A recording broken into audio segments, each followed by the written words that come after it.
తెలంగాణ పౌర సరఫరాల శాఖ మంత్రి ఉత్తమ్ కుమార్ రెడ్డి, ఐటీ శాఖ మంత్రి దుద్దిళ్ల శ్రీధర్ బాబు పెద్దపల్లి జిల్లాలో కీలక పర్యటన చేశారు. అప్పన్నపేట్ పెద్ద కాలువలోని ధాన్యం కొనుగోలు కేంద్రాలను ఆకస్మికంగా తనిఖీ చేసి క్షేత్రస్థాయిలో రైతులు ఎదుర్కొంటున్న ఇబ్బందులను అడిగి తెలుసుకున్నారు. రాష్ట్ర రాజకీయాల్లో కీలక మార్పు చోటు చేసుకుంది. సీనియర్ నేత మాజీ మంత్రి బోడ జనార్దన్ తెలంగాణ రక్షణ సేవ పార్టీలో చేరారు.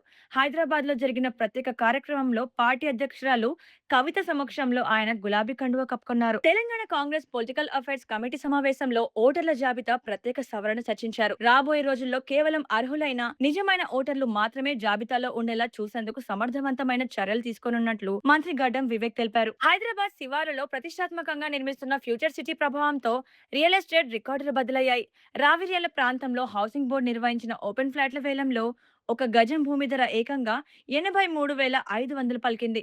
కేవలం 4 ఫ్లాట్ల వేలం ద్వారానే ప్రభుత్వానికి 140 కోట్ల భారీ ఆదాయం లభించడం తీవ్ర చర్చనీయాంశమైంది. స్వర్గీయ నందమూరి తారక రామారావు జయంతిని పురస్కరించుకొని హైదరాబాద్ లోని మైత్రివనం కూడలిలో సీఎం రేవంత్ రెడ్డి ఎన్టీఆర్ కాంస్య విగ్రహాన్ని ఆవిష్కరించారు.